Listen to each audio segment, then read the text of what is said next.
Hyderabad all India radio ఆఫీస్కు bomb బెదిరింపు వచ్చింది. 13 కెమికల్ బాంబుల్ని పేల్చుతామని మెయిల్ ఇచ్చారు. ఆఫీసులో ఉన్న కొందరు ఉద్యోగులను మాత్రమే బయటకు పంపాలంటూ మెయిల్ చేశారు ఆగంతకులు. గంటపాటు తనిఖీలు చేసిన బాంబ్ అండ్ డాగ్ స్క్వాడ్ చివరకు అది ఫేక్ మెయిల్గా తేల్చారు.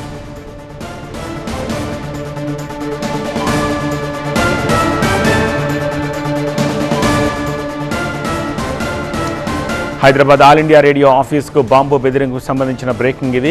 కెమికల్ బాంబుల్ని పేల్చేస్తామని ఆ మెయిల్లో ప్రస్తావించారు. ఆఫీసులో ఉన్న కొందరు ఉద్యోగులను మాత్రమే బయటకు పంపాలంటూ అందులో ప్రస్తావించారు. గంటపాటు తనిఖీలు చేసింది bomb squad and dog squad. చివరకు అలాంటి బాంబులేమీ అక్కడ లేవు అని అదొక ఫేక్ మెయిల్గా తేల్చారు పోలీసులు.